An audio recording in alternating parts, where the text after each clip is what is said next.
आदाब अर्ज है। आदाब आदाब। रंगरस की ऑनलाइन सीरीज रंग सफर की सीरीज 1 और एपिसोड 6 में आपका इस्तकबाल है। हमें बड़ी खुशी है कि आज के इस एपिसोड में हमारे साथ मुंबई के जाने माने हिदायतकार, ड्रामा निगार और अफसाना निगार जनाब इकबाल नियाज़ी साहब हमारे साथ शामिल हैं। नाज़रीन, हम आपको बता देना चाहते हैं कि रंगरस उर्दू ज़बान में शाया होने वाला वाहिद रिसाला है जिसका असल मकसद उर्दू के क़ारीन का रिश्ता थिएटर के साथ कायम करना है। हमारी यही कोशिश रहती है कि हम अच्छे ड्रामे और थिएटर पर लिखे हुए अच्छे मज़ामीन, मेयारी मज़ामीन क़ारीन तक पहुँचाएँ। इस सिलसिले में हम दुनियाए थिएटर की तमाम सरगर्मियों को ड्रामे के शाक़ीन के साथ बाखबर करते हैं। ड्रामे के शाक़ीन को हम उन तमाम खबरों से बाखबर करते हैं जो थिएटर की दुनिया में हो रहा है, और इसी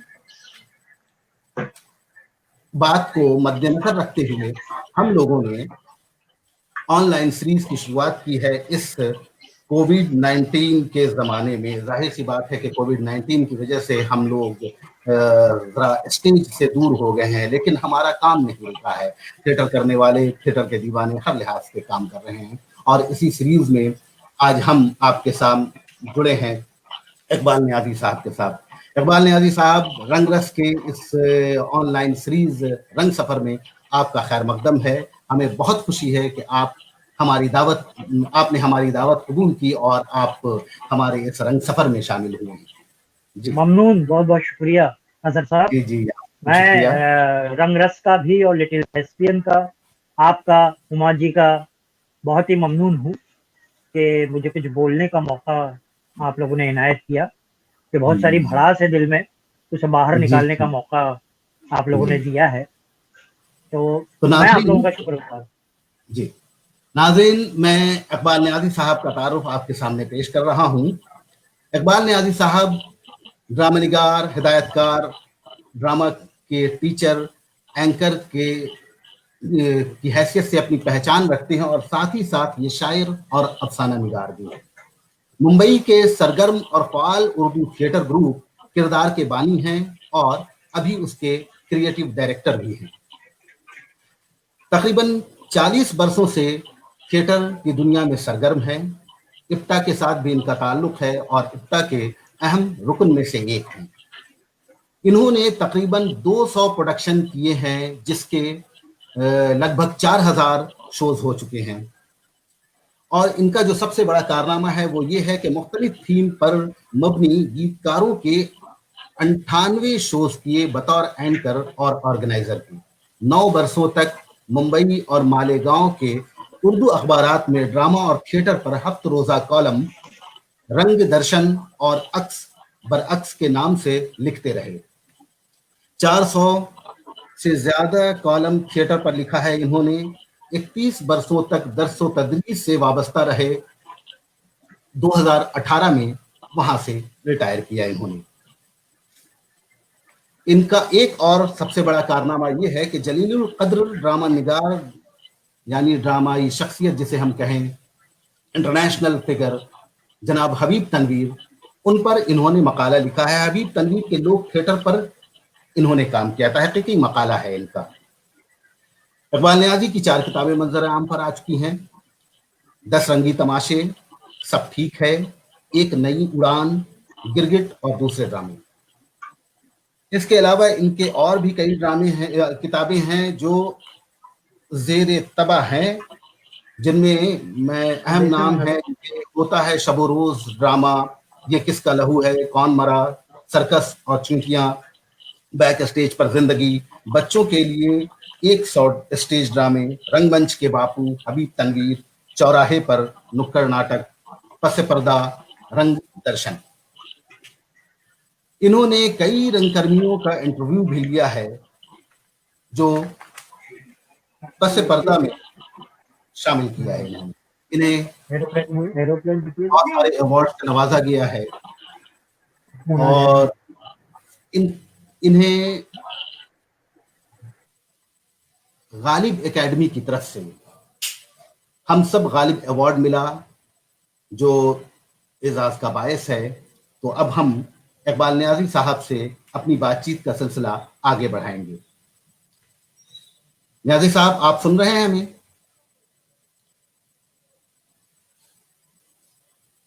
शायद नेटवर्क की वजह से नियाज़ी साहब बाहर हो गए हैं। हाँ नियाज़ी साहब, आवाज आ रही है? हाँ, अब आ रही है, अब आई है। जी जी, हाँ हाँ जी। तो नियाज़ी साहब, बातचीत का अब हम सिलसिला शुरू करते हैं। सबसे पहले तो हम ये जानना चाहेंगे कि आपने ड्रामे की शुरुआत कब, कैसे, कहां से की? अजहर साहब, मेरी आवाज आ रही है आपको? जी जी, बिल्कुल आ रही है। आ रही है ना? जी 40 साल का सफर है अजहर जी जी। साहब, तो बड़ा मुश्किल है कि कहाँ से शुरू करूं और कैसे बताऊं मैं। बस ये है कि थिएटर मेरा पैशन रहा है, फैशन कभी नहीं रहा। जी जी। थिएटर को मैंने पैशन के तौर पे अपनाया है, फैशन नहीं बनाया। जी और थिएटर को अपने इजहार का जरिया बनाया है अजहर साहब, इश्तेहार जी का जी जरिया कभी नहीं बनाया। जी, बहुत खूब, बहुत खूब। मैंने हमेशा कोशिश यही की थी कि असल में जब शुरुआत हमने की थी तो मैंने अफसाना निगारी से शुरुआत की। अच्छा। 76 की बात मैं बता रहा हूँ आप, 1976 जी जी। महीने से शुरुआत की। उस वक्त जो है मेरे वालिद जो है वो पृथ्वी अपने पारसी थिएटर की बातें घर में करते थे, क्योंकि वो अच्छा। पारसी थिएटर से जुड़े हुए थे। और हम्म। मुझे ये पता नहीं चल सका कि वो एज एन एक्टर जुड़े हुए थे या किसी और शोबे में, लेकिन वो घर में आके पारसी थिएटर की बातें करते थे अक्सर और सुनाते थे अच्छा। कि आज ऐसा जी ड्रामा हुआ वहाँ पारसी में, और आगा अशर का ये हुआ। फिर आगा अशर साहब के किस्से सुनाते थे वो कुछ। तो मुझे अच्छा वो अच्छा। सुन कर ना अजहर साहब एक अजीब सा, अपने अंदर एक अजीब फीलिंग्स आने लगी थी। तो अच्छा। मुझे लगा कि कुछ ये थिएटर, ये ड्रामा कोई अजीब और गरीब चीज है, कुछ कोई नई चीज है। उस वक्त मैं गालिबन 9th क्लास में था। हम्म। तो मुझे ड्रामा, मेरे वालिद चूंकि एक स्कूल के ट्रस्ट से वाबस्ता थे, तो उस स्कूल की बिल्डिंग बनाने के लिए एक प्रोग्राम, चैरिटी प्रोग्राम हो रहा था। तो वालिद साहब चाहते थे हमारे, चूंकि वो ड्रामे से, आगा पारसी थिएटर के ड्रामों से जुड़े हुए थे, तो उनका ख्याल था कि एक ड्रामा किया जाए उसमें। तो परेशान थे, घर में जिक्र करते थे कि ड्रामा ही करना है, ड्रामा लिखना है, मुझे लिखना है। मैं सुनता था। अब मुझे चूंकि पूरा मालूम था कि वो स्कूल कौन सी है जिससे वो जुड़े हुए हैं, तो मैंने एक दिन रात में बैठकर एक ड्रामा लिखा, कोशिश की पहला, जिसका जी। उन्वान था इल्म, इमारत और अवाम। वाह। एक और प्ले छोटा सा, इल्म, इमारत और अवाम। वो ड्रामा सुबह में मैंने अपने वालिद साहब के हाथ पे रख दिया। मैंने कहा आप ड्रामा ढूंढ रहे हैं, देखिए ये। उन्होंने कहा किसका है, किसका है, कहाँ से निकाला तुमने? मैंने कहा निकाला नहीं, मैंने रात में कोशिश की है लिखने की। तो जब मेरे वालिद साहब ने वो ड्रामा पढ़ा तो उनकी आंखों में आंसू आ गए अजहर साहब। मतलब उनको अंदाजा, उन्होंने मुझे गले लगा लिया। उन्होंने कहा ये तुमने लिखा है? मैंने कहा जी जी मैंने लिखा है।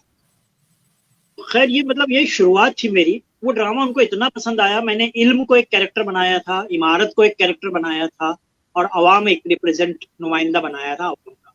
और ये सब मिल के उस बिल्डिंग की चैरिटी के बारे में बात करते हैं कि ये बिल्डिंग कैसी बनाई जाए स्कूल की। ये एक जी थीम थी। वालिद साहब ने उसका नोक पलक दुरुस्त किया और वो स्टेज पर हुआ ड्रामा। पहला लिखा हुआ ड्रामा। मेरे उस्ताद एक टीचर थे, अजीजुर रहमान साहब, वो अभी भी हैं यार, उन्होंने उसे डायरेक्ट किया। बड़ा सेट वेट लगा के वो ड्रामा बहुत कामयाब हुआ। मतलब आप यकीन मानिए, जब वो ड्रामा स्टेज पर हो रहा था तो मेरे ऐसे रोंगटे खड़े हो रहे थे कि मेरी जी लिखी हुई चीज, तहरीर जो है वो स्टेज पर नजर आ रही है।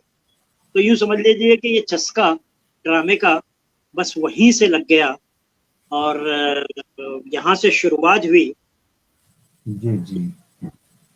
उसके बाद फिर उसके बाद भी मैं कहानियां लिखता रहा, लेकिन फिर हम्म। बाकायदा जो आगाज हुआ वो कॉलेज में जाने के बाद, जब मैंने असलम परवेज के साथ मिलके ड्रामा लिखा जलियांवाला बाग 82। हाँ। लेकिन ये ड्रामा लिखने से पहले अजहर साहब हम लोगों ने सलाम बिन रज़ा का वासु की वापसी और नौमन अच्छा। चर्बी, कई ड्रामे हमने किए जिसमें एज एन एक्टर काम किया हमने। हम्म। असलम परवेज ने भी किया, मैंने भी किया, रोल किया उसमें। लेकिन जल्द ही मुझे लग गया कि एक्टिंग मेरे कप की चाय नहीं है, मुझे एक्टिंग नहीं करनी चाहिए। तो मैंने जल्द ही उससे अपना दामन छुड़ा लिया। मैंने कहा कि नहीं, मैं एक्टिंग तो नहीं करूंगा, हाँ ड्रामे लिखूंगा और डायरेक्ट करूंगा। तो मैंने जलियांवाला बाग को, जो मैंने असलम ने मिल के लिखा था, वन एक्ट, उसको डायरेक्ट किया कॉलेज में, इंटर कॉलेजिएट लेवल पे इफ्ता का कंपटीशन के लिए। वो डायरेक्ट किया, वो ड्रामा बहुत कामयाब रहा, वो फाइनल कंपटीशन में आ गया। फिर फाइनल में हमको बेस्ट स्क्रिप्ट का अवार्ड मिला, जो हम दोनों ने शेयर किया था, असलम ने और मैंने। तो बस यूं समझिए कि यहाँ से गाड़ी चल पड़ी। हाँ, आप में और असलम परवेज साहब में एक बात एकदम मुश्तरक है कि उन्होंने भी पहले ड्रामे में ही समझ लिया खुद को कि हिदायतकारी उनके बस की चीज नहीं है, और आपने ये समझ लिया कि अदाकारी मेरे बस की चीज नहीं। मगर मेरे ख्याल से आप दोनों इन अदाकारी और हिदायतकारी में भी लगे होते तो शायद वो भी अच्छे हिदायतकार होते और आप अच्छे अदाकार जरूर होते। नहीं, असल में ये इससे पहले, जलियांवाला बाग से पहले ना, हमने 2-3 फिल्में हम कर चुके थे। उस दिन असलम परवेज ने शायद बताना वो भूल गए कि हम लोग ने काफी फिल्म साथ में किए। नौमन, जैसे मैंने बताया, नौमन चर्बी, वासु की वापसी, सलाम मिन रज़ाक साहब का, ये सब ड्रामे दूसरों ने डायरेक्ट किए थे हमारे लिए। और तोता नाम से एक ड्रामा किया था हमने, तालियां बजाओ। तो यानी 6-7 ड्रामे हम कर चुके थे जिसमें हम दोनों एक्टिंग कर रहे थे, दोनों रोल कर। तो मैं तो ये समझ में आ गया कि नहीं भाई, एक्टिंग नहीं करना है। अब असलम परवेज को ड्रामा, ये जलियांवाला बाग के वक्त समझ में आ गया कि भाई डायरेक्शन का काम इकबाल नियाजी के ही, उस पर ही छोड़ दो और राइटिंग का ही काम करेंगे। हाँ, अच्छा नियाजी साहब, ये बताइए कि इब्तिदाई दौर में आपका साथ किन लोगों ने दिया और किन किन लोगों के साथ आपने काम किया, जिनका बहुत एक जाहिर सी बात है, इब्तिदाई दौर में एक दूसरे को का सपोर्ट होता है, तभी हम आगे कुछ कर पाते हैं। तो जरा उसके बारे में जरा जानना चाहेंगे हम। इब्तिदा में अजहर साहब हमारे एक गुरु, जिनको हम बोलते थे, गुरु सब लोग कहते थे, तैयब कुरैशी साहब थे। जो इब्ता से भी जुड़े हुए थे और बहुत सारे प्रोफेशनल थिएटर करते थे वो। तो उन्होंने मेरे लिए ड्रामा डायरेक्ट किया। फिर इम्तियाज हुसैन साहब एक राइटर हैं, नौमन चर्बी जिनका ड्रामा है, उन्होंने हमारे लिए ड्रामा डायरेक्ट किया। तो हम उनके साथ जुड़े, उनसे सीखा हमने बहुत कुछ। फिर हम जब बुरानी कॉलेज में गए तो वहाँ शफी इनामदार आते थे, हम उनकी रिहर्सल देखते थे, जाके रिहर्सल कर मैंने शफी इनामदार से इजाजत ली थी कि मैं उनकी रिहर्सल अटेंड करना चाहते हैं। तो उनका साथ रहा, शफी साहब का, शफी भाई से काफी बातें भी होती थी ड्रामे को लेकर। तो ये लोग मेरे इब्तिदाई दौर में काफी हमारे, मतलब इनका असर मेरी शख्सियत पर और मेरे ड्रामाई सफर पर ज्यादा रहा। बाद में शफी इनामदार का तो असर इतना ज्यादा मुझ पे हो गया था कि मेरे हमारे ग्रुप के लोग जो है, दोस्त साहबाब, वो सब मुझे शफी इनामदार सेकंड कहते थे। अच्छा। ये अलग बात है कि आजकल हबीब तनवीर सेकंड कहते हैं, दूसरे हबीब। मेरे लिए ये दोनों बातें एजाज की है कि हबीब साहब के नाम से मुझे याद किया जाता है। तो हबीब साहब मेरे गुरु रहे, सही मानों में कहना चाहिए। मैंने उनके वर्कशॉप अटेंड किए, मैं दिल्ली गया, भोपाल गया, मैंने उनके बहुत सारे प्रोडक्शंस में साथ में काम किया और उनसे बहुत कुछ सीखने मिला। इस एतबार से मेरा कहना चाहिए एक ही गुरु है जो मुझे बहुत बाद में, यानी हबीब साहब के आखिरी वक्तों में, उनकी उम्र के आखिरी पड़ाव में समझिए मैं उनसे जुड़ा था। लेकिन शुरुआत से कहना चाहिए, स्टार्ट तो हमारा हुआ सफर, उसमें कहना चाहिए कि मुझे कोई भी ऐसा उस्ताद नहीं मिला जो मुझे ड्रामे की तरफ रागिब करता या मुझे ड्रामे में ट्रेंड करता या मुझे तरबियत देता। मैंने कोशिश की अपने तौर पर ही ड्रामे देख देख कर कुछ सीखने की, कुछ वर्कशॉप अटेंड किए। मैंने पंडित सत्यदेव दुबे का वर्कशॉप किया जब मुझे शौक, और जब पृथ्वी थिएटर नया नया बना था तो पृथ्वी थिएटर में जा जाकर हम ड्रामे देखते थे। मैं खासतौर से इस्लाम आए या ना आए, मैं अकेला जाता था ड्रामा देखने के लिए। तो मैंने बहुत सारे ड्रामों से सीखा देख देख। वो ड्रामे जो मैंने अपने इब्तिदाई दौर में देखे, वो मेरे लिए उन्होंने एक गुरु का काम किया है। वो ड्रामा वो मेरे उस्ताद रहे हैं, वो ड्रामे जिनसे मैंने सीखा थिएटर करना। अच्छा, ये है अपने अजहर साहब के, मैंने ख्वाब देखा था कि एक अच्छा थिएटर करूंगा। उस जमाने में जब थिएटर देखता था पृथ्वी में, ये मेरा ख्वाब था कि मैं अच्छा थिएटर करूंगा, और मुझे खुशी है कि मेरे ख्वाबों के चेहरे पर अभी तक झुर्रियां नहीं आई।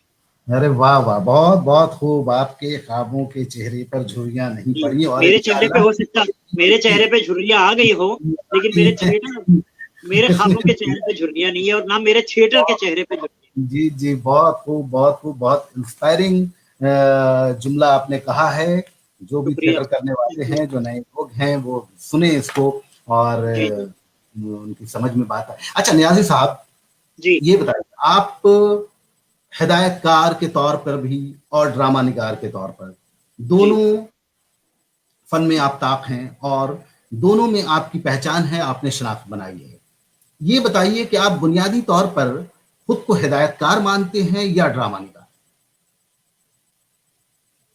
अजहर साहब, अब ऐसा मामला हो गया है कि मैं सही बताऊं एकदम आपको फ्रैंकली, कि जी मेरा जो लिटरेरी बैकग्राउंड रहा अदब जी से, अफसानों जी, से, शायरी से, शायद से। क्योंकि हमने शुरू में बहुत अफसाने पढ़े, सारे जितने क्लासिक लिटरेचर था वो सब हमने पढ़ लिया।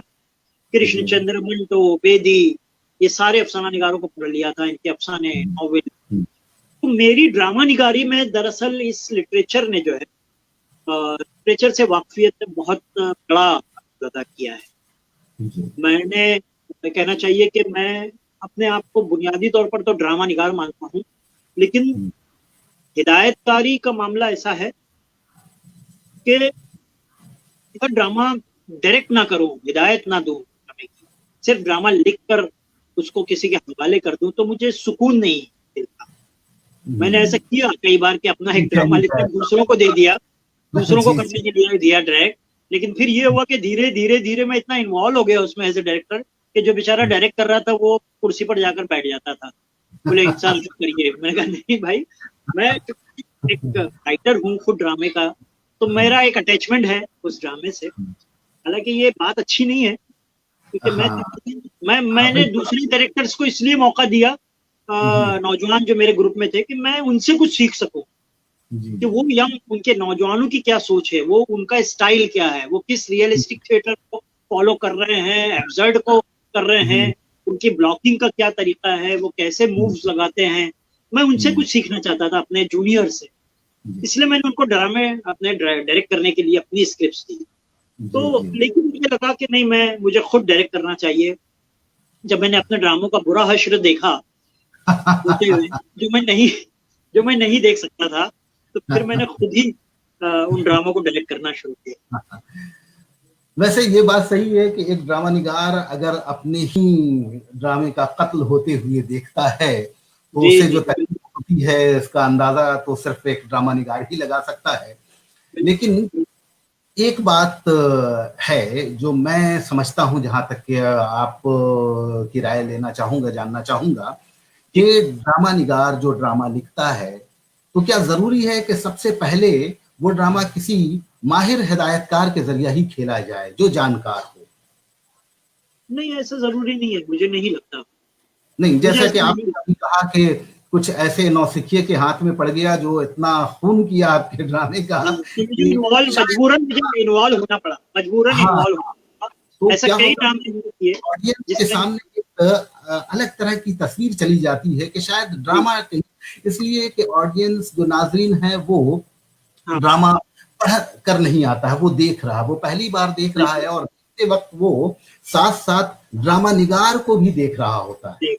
और हिदायतकार ने ड्रामा निगार का ऐसा बेड़ा गर्क कर दिया कि जाहिर सी बात है कि उसकी इमेज और उसका जो है ड्रामे की, वो सामने। इसमें एक फायदा तो ये होता है अजहर साहब, कि ड्रामा अगर खराब हुआ तो आप फौरन फरार इख्तियार करते हैं कि भाई मैंने डायरेक्ट नहीं किया, मैंने नहीं किया, मेरी स्क्रिप्ट थी खाली। जी जी जी। और अच्छा होता है तो उसका क्रेडिट हमको नहीं मिलता, क्योंकि उस पे नाम तो उस डायरेक्टर का होता है जी।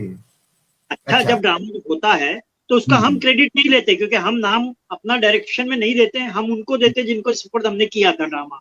तो हम चेंज अपने तौर पे करते हैं, उसमें तब्दीलियां करते हैं, लेकिन नाम एज ए डायरेक्टर उन्हीं का, तो उसकी तारीफ भी वही वसूल करते हैं। रंगीन पसंद करते हैं। अच्छा, नियाज़ी साहब, आप ये बताइए कि ड्रामा लिखने के प्रोसेस में जो आपके जी लिखने का कायदा है, तरीका है, वो किस तरह से आप ड्रामे लिखते हैं? पहले मौजू, या पहले आपके ज़हन में कोई एक किरदार, या फिर आपके जो ग्रुप में जो अदाकार जो काम करते हैं, जो भी फनकार हैं, आप उनको नज़र में रखकर, जैसा कि पारसी थिएटर में हुआ करता था कि बड़े-बड़े जो अदाकार होते थे, उनको नज़र में रखकर किरदार लिखे जाते थे, मकालमे लिखे जाते थे। आपके लिखने का तरीका फारसी क्या है? फारसी थिएटर ही क्यों, हबीब साहब का भी यही अंदाज था, यही तरीका था कि उनके जी, पास जो छत्तीसगढ़ के कलाकार थे वो उनको नजर में रखकर उस स्क्रिप्ट को अपने ढंग से उसके हाँ, उनके मुकालमे हिसाब उसी से, चाहे अंदाज वो से चरंदाज चोर हो या आगरा जी, बाजार हो, उनके जी, जहन में कहीं ना कहीं अपने एक्टर्स होते थे हुँ, कि इनके लिए मुझे करना है छत्तीसगढ़ के एक्टर्स के। तो मेरा मेरा भी मामला ऐसा है कि जब कुछ एक्टर्स हमारे पास जैसे मैं जब अगर उर्दू का कोई ड्रामा कर रहा हूँ, अजहर साहब, जी, हुँ, अगर कोई उर्दू का एक ड्रामा अगर मैं करता हूँ तो मेरे सामने पहले ये होता है कि मेरे पास उर्दू बोलने वाले एक्टर्स है कि नहीं, है कि उनका डिक्शन अच्छा है कि नहीं, उनका तलब वो इस ड्रामे से सही उसकी वो कर पाएंगे या नहीं, उसको अदा कर पाएंगे कि नहीं। तो मेरे नजदीक तो ये बड़ा मसला हो। मुंबई में खास तौर से, ये बॉम्बे की आपको बता रहा हूँ कि मुंबई में अच्छे डिक्शन और सही तलफ़ुज़ के साथ बोलने वाले एक्टर नहीं मिल पाते हैं। बिहार यूपी से आते हैं जो एक्टर, उनका तलफ़ुज़ बहुत खराब होता है, उनको यानी हमें 15-20 दिन तो खाली वर्कशॉप करके उनकी तलफ़ुज़ सुधारना होता है। जी, तो जी, उर्दू जी। ड्रामा करते हुए ये दिक्कत सबसे पहले हमारे जहन में रहती है। मतलब अगर मैं उर्दू कोई ड्रामा उठाता हूँ, चाहे वो अपना हो या हुँ, किसी और का भी ड्रामा अगर मैं कर रहा हूँ उर्दू में, तो मेरे सामने एक्टर होता है कि यार जी, ये एक्टर इसको निभा सकेगा या नहीं, इसके साथ जस्टिफाई कर पाएगा या नहीं। तो इसीलिए मैंने अपना तरीका ये बनाया, आपका जो सवाल था, कि मैं अपने मौजू को चुनता हूँ, अपना थीम जो मुझे मूव करता है या बहुत ज्यादा इंस्पायर करता है, मैं अपने उस पर ड्रामा लिखता हूँ। क्योंकि ये मुझे हबीब साहब से मैंने सवाल पूछा था, तो हबीब साहब ने कहा था कि तुमको ये सब नहीं सोचना चाहिए, तुम्हारे जहन में जो भी आता है मियाँ, तुम लिखो, लिख डालो। तुम ये मत सोचो कि ये एक्टर कैसे बोलेगा या स्टेज पे कैसे, तुम डायरेक्टर बन के मत सोचो। जब तुम राइटर हो, जब प्ले लिख रहे हो, तो सिर्फ ड्रामा निगारी के बारे में, उसका जो फन है उस पर सोचो। तुम डायरेक्शन के बारे में सोचने लग जाओगे तो ड्रामा नहीं लिख सकते। तो ना एक्टर के बारे में सोचो कि ये कोई एक्टर करेगा या नहीं करेगा। तो इसलिए मैंने उसके बाद से अपने हुँ, मौजू को चुनना शुरू किया जी, कि जी, मौजूदी सतह पर मैं पहले काम कर लेता हूँ, ठीक है, अपने टेक्स्ट पे हुँ, काम करता हूँ, अपने जी, स्क्रिप्ट पे अच्छा काम कर लेता हूँ, और जब मैं खुद मुतमईन होता हूँ तब मैं फ्लोर पे जाता हूँ और जी, तब उसको मैं डायरेक्ट करता हूँ प्ले। अच्छा, अच्छा। अच्छा, आपकी पसंदीदा ड्रामों में से कौन-सा ड्रामा है जो आपने लिखा है, जो आपको लगता है कि ये आपका महबूब ड्रामा है, जिससे आप बहुत प्यार करती हैं?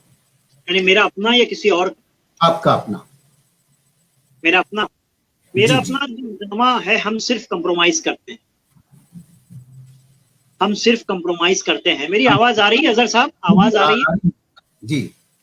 नहीं, मैं समझा हम नहीं, सिर्फ हम कंप्रोमाइज करते कॉम्प्रोमाइज़ हैं। करते हैं, ये ड्रामे का नाम है, या आप जी ड्रामा हाँ, निगारी के साथ कॉम्प्रोमाइज़ करते हैं, ये कहना चाह रहे हैं? ये ड्रामे का नाम है, ड्रामे का नाम है, जी, जो जी। बहुत मकबूल हुआ। अच्छा। जलियांवाला बाग के बाद जो है, बहुत ये इतना मकबूल हुआ कि आपके कलकत्ता की भारतीय भाषा परिषद है, जी, जी। उन्होंने इसको अपने एंथोलॉजी में शामिल किया। अच्छा। मुजफ्फर हनफी जब आपके यहाँ कलकत्ता में ही थे, तो हाँ, हाँ, उन्होंने हाँ। इसका तर्जुमा किया इस ड्रामे का हाँ, मेरे, और उसमें तमाम जबानों के, तकरीबन 26 जबानों के ड्रामे उसमें शामिल हैं। तो उर्दू हुँ, से हुँ। मेरा ये ड्रामा हम सिर्फ कंप्रोमाइज करते हैं, उससे अच्छा, एंथोलॉजी शामिल किया गया है। इसके अलावा ये ड्रामा गुजराती में भी खेला गया, सूरत में, गुजरात के कई शहरों में, और बहुत वाह! कामयाब रहा है। तो ये ड्रामा मैं बहुत अपने दिल के करीब इसको पाता हूँ, अच्छा। क्योंकि इसका सब्जेक्ट, इसका मौजू बिल्कुल अछूता है, अनोखा है, और इसका प्रेजेंटेशन भी जिस तरह से मैंने किया था, वो एक थोड़ा सा अलग ही था, यूनिक था। हुँ, हुँ, उसको हमने जो जिस फॉर्म में किया था मैंने, वो थोड़ा सा हुँ, डिफरेंट ही था, तो वो जी। काफी लोगों ने पसंद किया था। तो ये ड्रामा बहुत मेरे लिए बड़ा अहम रहा। अच्छा, और अगर अच्छा, दूसरों के ड्रामा आप पूछेंगे तो मैंने वेटिंग फॉर गोदो में काम किया था, रोल किया था, अच्छा। गोदो के इंतजार में। उसको हुँ, हुँ, डायरेक्ट एक मिश्रा हैं, आनंद मिश्रा, हुँ, उन्होंने हमारे लिए किरदार के लिए डायरेक्ट किया था, और उसमें मैंने रोल किया था। तो अच्छा। पहली बार यकीन मानिए सैमुअल बेकेट के काम से मैं वाकिफ हुआ था वो ड्रामा हुँ, करते हुए। और मुझे बहुत मजा आया था। उसको एडेप्टेशन कृष्णचंद्र ने किया था, गोदू के इंतजार में के नाम से। जी जी। शबखून रिसाले में शाये भी हुआ था वो। ये किसने अडेप्टेशन किया था? जी ये जी, किसका अडेप्टेशन? कृष्णचंद्र ने किया था, कृष्णचंद्र ने। अच्छा, कृष्णचंद्र का। ये तो अडेप्टेशन था, तर्जुमा नहीं था। हाँ, एडेप्टेशन था, उसमें नत्थू और शकूरा कैरेक्टर रखे थे उन्होंने। हाँ, लेकिन मैं अगर अपनी पसंद बताऊं तो वो अडेप्टेशन मुझे पसंद नहीं आया। अच्छा नहीं था, नो डाउट। हाँ, वो बिल्कुल। एडेप्टेशन मैं कहूंगा कि आज से 15-20 बरस पहले जहीर साहब ने एक अडेप्टेशन किया है जो यहाँ खेला भी गया था कलकत्ते में। मैंने देखा था, बॉम्बे में आया था, बॉम्बे में वो ड्रामा आया था पृथ्वी थिएटर में, मैंने वो अच्छा देखा।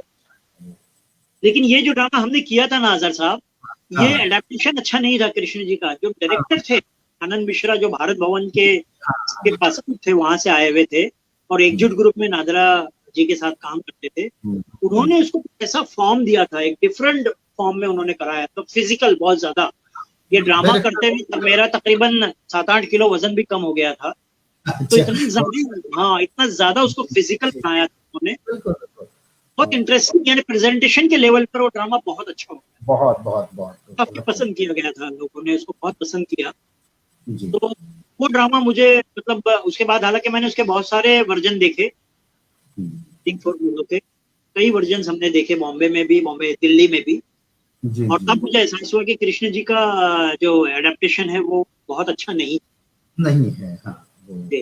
हाँ, अच्छा, बहसियत हिदायतकार, जी। आपके काम करने का तरीका क्या है? क्या प्रोसेस है? किस तरह से आप स्क्रिप्ट पे काम करते हैं अपने एक्टर्स के साथ? मेरे काम करने का तरीका, अगर मैं आपको आज के हालात के हिसाब से एक जुमले में बताऊं, जी, सिर्फ एक जुमले में बताऊं, अगर आप तफसील से जानना चाहें तो वो भी बताऊंगा, लेकिन जी, एक जुमले में बताऊं तो मेरे काम करने का तरीका बतौर हिदायतकार ये है कि मुझे अगर सर्दी जुकाम किसी को हुआ है तो उसके जी, इलाज के लिए मैं कोरोना के हॉस्पिटल में उसको एडमिट नहीं करता। सर्दी जुकाम का ही इलाज करता हूँ, उसको कोरोना हॉस्पिटल तक लेके नहीं जाता। तो एक तरीका तो मेरा ये है कि मतलब मुझे मालूम है कि भाई मेरे पास क्या लिमिटेशंस है, मेरे थिएटर की क्या लिमिटेशंस है, मेरे पास कितने वसाइल है। मैं वसाइल में, एक काजी मुश्ताक अहमद साहब हैं, उन्होंने मेरे एक मजमून लिखा है, तो एक नंबर निकल रहा है रिसाला तकमील का, मुझ पर इकबाल नियाजी नंबर निकाल रहे हैं, तकरीबन 400 सफहात पर वो नंबर आ रहा है। तो उसके लिए उन्होंने एक मजमून लिखा है अजहर साहब। उस मजमून में उन्होंने एक जुमला लिखा है, मेरे काम को समेटा है उस जुमले में, कि इकबाल नियाजी से मैं जब भी मिला तो ये शख्स छोटे लेवल पर बड़ा काम करना चाहता है। ये उनका जुमला है उस मजमून में, कि वो छोटे लेवल पर इकबाल नियाजी बड़ा काम करना चाहता है। और ये बिल्कुल मैं इसका एतराफ करता हूँ, मैं मानता हूँ कि मैंने हमेशा अपने छोटे एक्टर्स को लेकर, जो नए एक्टर्स थे, जो हमारे यहाँ स्ट्रगलर्स आते हैं फिल्मी, मैंने उनको लेकर थिएटर किया। मैंने बहुत ज्यादा प्रोफेशनल एक्टर्स को लेकर, बड़े एक्टर्स को लेकर काम नहीं किया। हाँ, मैंने टेक्निकल लेवल पर कोई कंप्रोमाइज नहीं किया, म्यूजिक के लिए, लाइट्स के लिए कहीं कोई समझौता नहीं किया, उसमें मैं हमेशा प्रोफेशनल लोगों को ही लेता था। लेकिन जहां तक एक्टर्स का सवाल है, तो मेरा थिएटर टोटली नए एक्टर्स का थिएटर है, स्ट्रगलर्स का थिएटर है, और ऐसा थिएटर है जिनसे काम करवाना जो है बिल्कुल ऐसा है कि कहना चाहिए, क्या कहूँ, बिल्कुल ऐसा है कि हथियार खाने में जाकर या ढाबे पे जाकर खाना खाए इंसान और हाथ धोने के लिए फिंगर बॉल मांगे। ये बिल्कुल ऐसा ही है कि उनका लेवल मुझे मालूम है, उनकी कैपेसिटी मुझे मालूम है, फिर भी मैं उनसे कोशिश करता हूँ कि अच्छा उनका निकाल सकूं, परफॉर्मेंस निकाल सकूं थिएटर के लिए, प्ले के लिए। और मेरा उसमें सबसे दिक्कत जो आती है ना अजहर साहब, मुझे काम करने में, डायरेक्ट करने में, वो मैं बताऊं आपको, वो आती है, मैं वसाइल से भी नहीं होता, मैं पैसों का भी जुगाड़ कर लेता हूँ थिएटर करने के लिए, थिएटर भी बुक कर लेता हूँ, पब्लिसिटी भी कर लेता हूँ, सब अपने जेब से खर्च कर लेता हूँ। सबसे बड़ी परेशानी आती है उस वक्त जब एक्टर जो है वो सही डिक्शन और तलफ़ुज़ के साथ अपनी लाइनें नहीं बोलते।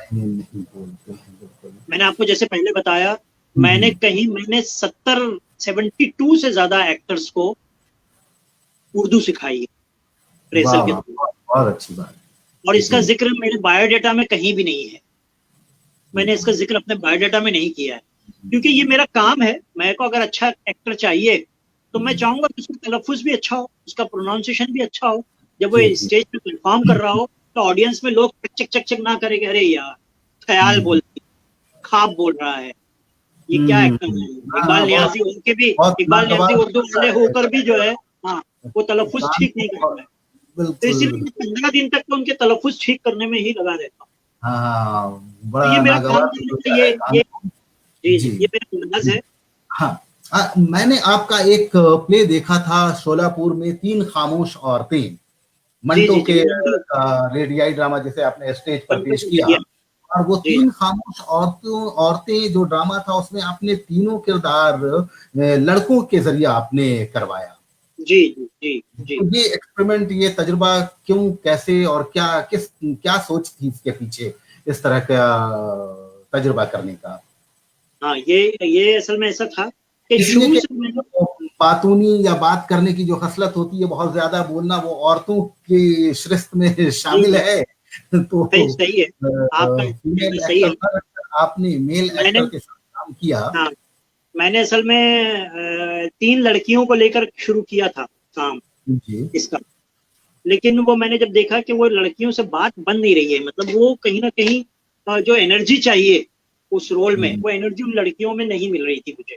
और जो फ्लो चाहिए था और जो तलफ्फुज चाहिए था जबान का, जो लुत्फ चाहिए था, जो मंटो ने जो जबान लिखी है, वो उन लड़कियों से नहीं क्रिएट हो रहा था। तो मैंने सोचा कि इसको थोड़ा सा, हमारे पास उस दौरान 3 लड़के थे जो उर्दू जिनका तलफ्फुज अच्छा था। तो एक दिन तीनों ने प्लानिंग की अपनी अपनी आपस में बाहर, मुझे अच्छा, खबर अच्छा। नहीं। और तीनों ने आकर कहा, उसमें एक देवरूप शर्मा भी है नाम के लड़के, जिन्होंने उस ड्रामे में सब कहा जाए सबसे बड़ा कंट्रीब्यूशन देवरूप शर्मा उस लड़के का है। वो उर्दू अच्छा। बहुत अच्छी जानता है। तो उसने आकर कहा कि सर हम 2 एक्टर और हैं, हमने सोचा है कि अगर ये रोल हम करें तो। मैंने कहा यार तुम लोग करोगे तो मेरे लिए ये नई बात नहीं थी, क्योंकि मैंने हबीब साहब के ड्रामे जिस लाहौर नहीं देखा में जो मेन कैरेक्टर है दादी का, वो मेल हाँ, कैरेक्टर वो को अच्छा करते हुए था। देखा था मैंने। वो मेल दिल्ली का एक एक्टर हाँ, था जो था दादी का, दादी माँ का, वो कोई, हाँ, बुढ़िया, लड़का एक बुढ़िया था। थी। तो मेरे लिए नई बात नहीं थी, तो मैंने या कहा फिर ठीक है जैसे मनोहर कोशिश। सिंह ने जो मदर करेज है जी उसमें हाँ, माँ का उसमें उसमें किरदार किया जी करते जी थे। जी मदर करेज में जो है उसमें मदर, उन्होंने जबरदस्त रोल किया है हाँ, शादी कि के कोई प्रोडक्शन। पहचान नहीं, माई माई का कैरेक्टर इसमें है मदर करेज। तो मैंने ये इस तरह से एक तजुर्बा किया जो अच्छा लगा, यहाँ पे लोगों को बहुत पसंद आया। लड़कों में एक एनर्जी भी ज्यादा होती है, तो लड़कों ने बोलने का जो अंदाज था सबका एनर्जी का अच्छा रहा, और लोगों ने बड़ी तारीफ की। तो ये बहुत अच्छा तजुर्बा है जो आपने लड़कों से करवाया। जी, जी।